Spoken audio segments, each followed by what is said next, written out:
दोस्तों देखिए, एक आपके यहाँ मैथ्स में टॉपिक है क्लास 12th में बेस थ्योरम। इसका एक सवाल हर साल आता है।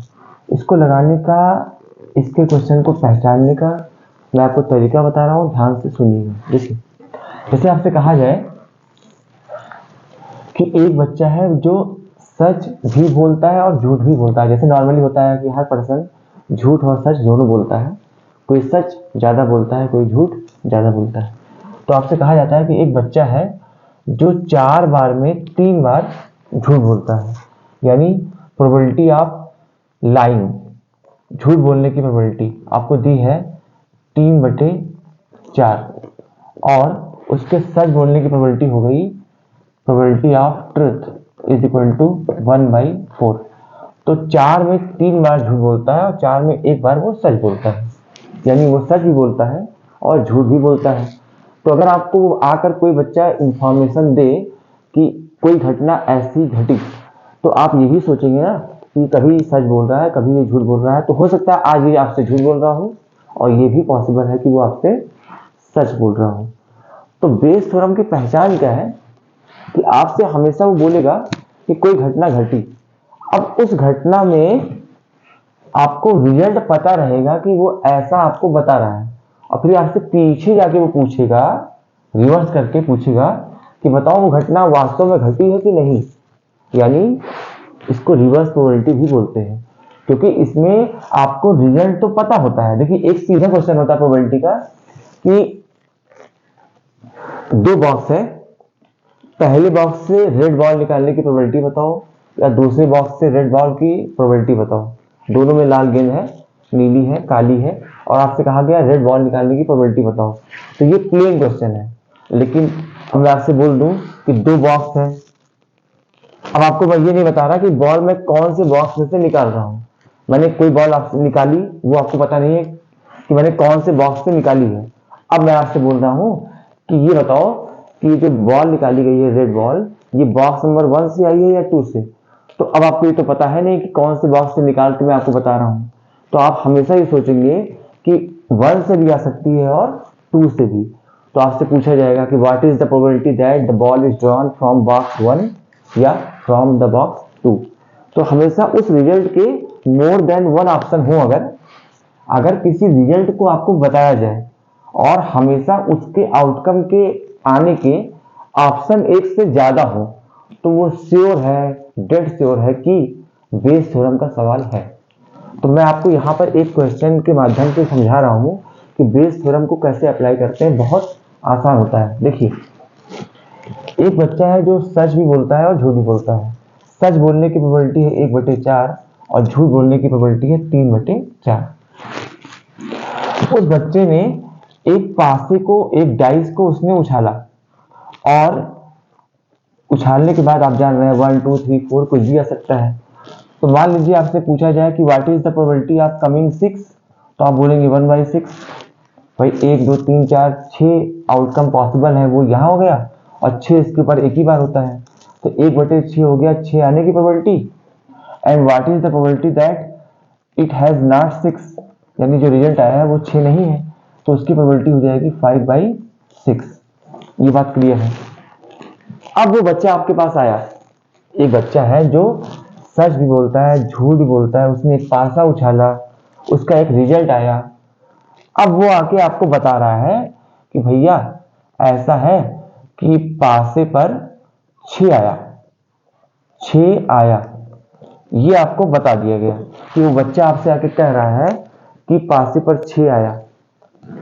अब आपके दिमाग में क्या बात चलेगी, यार ये झूठ बोलता है और सच भी। ये हो सकता है कि 6 वास्तव में आया हो, और ये तभी हो सकता है जब वो सच बोल रहा हो। लेकिन ये भी हो सकता है कि वो झूठ बोल रहा हो, उसका आया हो 1 2 3 4 5 में से कोई 6 ना आया हो, और वो आके झूठ बोल देगा कि भाई 6 आया। तो दोनों केस है ना, 6 आने ही वो आपको 6 बता रहा है। इसके 2 चांस है, एक वो सच बोल रहा हो यानी 6 आया हो और तब आके सच बोले, एक तब भी पॉसिबल है जब वो झूठ बोल दे यानी 6 ना आया हो और तब भी आपको इन्फॉर्म कर दे कि 6 आया। तो एग्जाम में आपके ऐसे क्वेश्चन आएगा कि a boy speaks lie, truth in these number of ways, यानी 4 में 3 बार वो झूठ बोलता है या 4 में 1 बार वो सच बोलता है। कोई एक बता देगा तो अगला वाला 1 माइनस 1 बाई, आप जानते हैं कि 2 इवेंट की प्रोबेबिलिटी का सम 1 होता है अगर 2 आउटकम है तब। तो इसका अगर आपको दिया 1/4 तो इसका आ जाएगा 3/4, ये आपके पास आ गया। फिर उसने पासे को उछाला या सिक्के को उछाला या 2 पासे को उछाला, कोई भी सवाल आपसे ले सकता है। या 2 बॉक्स है, उसमें एक बॉक्स में से उसने बॉल निकाली कि हाँ मैं पासा ले रहा हूँ, तो पासे को उसने उछाला। 6 आने की प्रोबेबिलिटी आप जानते हैं, 6 ना आने की भी आप जानते हैं। तो आपसे कहा जा रहा है कि एक बच्चा 4 बार में 3 बार झूठ बोलता है और 1 बार सच बोलता है। साफ साफ आपको बताएगा वो पूरा, उसके बाद पूरा समझाएगा। उसके बाद उसने एक पासे को उछाला और वो आकर कहता है, वो आकर इन्फॉर्म करता है कि 6 आया है पासे पर। अब आपसे पूछेगा what is the probability that really 6 appears on the dice, really 6 appears on the dice, यानी 6 वास्तव में आया था, 6 वास्तव में आया था। It is given that the boy informs that 6 आया, यानी 6 आया, ये वो बता रहा है, ये दिया है आपको।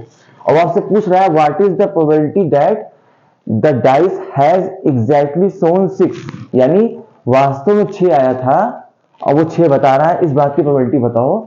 और ये दिया है कि 6 आया, उसने आकर आपको इन्फॉर्म किया। तो 6 आया वास्तव में भी हो सकता है और ऐसा भी हो सकता हो 6 ना आया हो, वो आपको झूठ बताए। तो आपको इसको कैसे लगाना है वो सुनिए। 6 आया और वास्तव में आया, इस बात की प्रोबेबिलिटी आपको बतानी है। तो आप इसको ऊपर लिखिए, यानी 6 सच में आया हो, ये आप ऊपर लिखिए, 6 सच में आया, ये आप ऊपर लिखिए। और नीचे आप प्लस कर दीजिए वो सभी केस जब 6 आ सकते हैं, यानी 6 बताने के जितने केस हैं वो सब नीचे रहेंगे और ऊपर वो रहेगा जो आपसे पूछा गया है। जैसे आपसे पूछा गया है इस बात की प्रोबेबिलिटी बताओ कि 6 सच में आया था, तो इसको आपने ऊपर लिख लिया।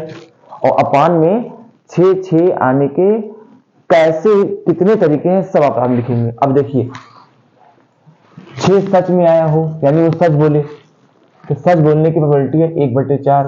तो पहली बात उसने सच बोला 1/4, फिर 6 सच बोला और 6 आया भी हो, तो 6 आने की प्रोबेबिलिटी 1/6 डिवाइडेड बाई, यही फिर लिखिए कि उसने सच बोला हो और 6 आया हो, प्लस अब आप यहां ये लिखिए कि 6 ना आया हो, तो 6 ना आया हो और तब वो झूठ बोलेगा, यानी झूठ बोल रहा है, प्रोबेबिलिटी आप लाइन 3/4 और 6 ना आया हो उसकी प्रोबेबिलिटी 5/6। इतनी सी बात है। ऊपर आपने लिखा सच के साथ 6 अपान में 6 आने के सभी केस, जिसमें से एक तो यही होगा सच के साथ 6 और एक होगा झूठ के साथ 6 जब ना आया हो। अब चूंकि झूठ बोल रहा है 6 नहीं आया है, इसका मतलब वो कह रहा है कि 6 आया है। अब 6 गुणे 4 24, 24 से पूरी इक्वेशन को मल्टीप्लाई कीजिए, यहाँ 24 कैंसिल, यहाँ 24 कैंसिल, यहाँ 24 कैंसिल, ऊपर बचा 15, यहाँ 1 16 और ऊपर बचा केवल 1, तो इसका आंसर आया 1/15 1 16, 1/16। इस बात की प्रोबेबिलिटी है कि वास्तव में 6 आया था, वो सच बोल रहा था। तो आपको समझ में आया होगा। ऐसे में आपको 2-3 क्वेश्चन और बोल दे रहा हूं, आप लगाइएगा। मान लीजिए एक बच्चा है जिसके सच और झूठ की प्रोबेबिलिटी यही है और 2 बॉक्स हैं, ये मैं आपको होमवर्क दे रहा हूं, इसको आप लगाइएगा, कमेंट करके बताइएगा।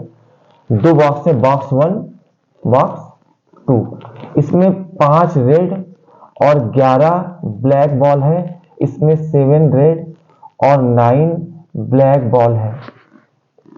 एक बच्चा जो झूठ की प्रोबेबिलिटी 3/4 और सच की प्रोबेबिलिटी 1/4 वाला है, वो आया और उसने एक बॉल निकाली। बॉक्स यहां से निकाली या यहां से निकाली ये आपको दिया नहीं है। अब आपको क्या गिवन है, it is given that the boy is informing that the ball is red, it is given that the drawn ball is red. What is the probability that it was drawn from box 1, यानी box 1 से उसने ball निकाली है red, इस बात की probability बताओ। और ये दिया है कि रेड बॉल निकाली गई है। तो आप अच्छे समझ रहे हैं, रेड बॉल यहां भी है, यहां भी है, और पूछा है आपसे बॉक्स 1 के लिए। तो बॉक्स 1 से रेड बॉल निकालने की प्रोबेबिलिटी आप लिखेंगे ऊपर, डिवाइडेड बाई बॉक्स 1 से रेड प्लस बॉक्स 2 से रेड। आपको बात समझ में आई होगी। इसको सॉल्व करिएगा और ध्यान रखिएगा वो सच और झूठ दोनों बोलता है, तो इसको भी कंसिडर करके चलेंगे आप कि कब वो सच बोलेगा और रेड लाएगा, कब वो झूठ बोलेगा और रेड लाएगा। लगाइएगा, बताइएगा। मिलते हैं नेक्स्ट वीडियो में।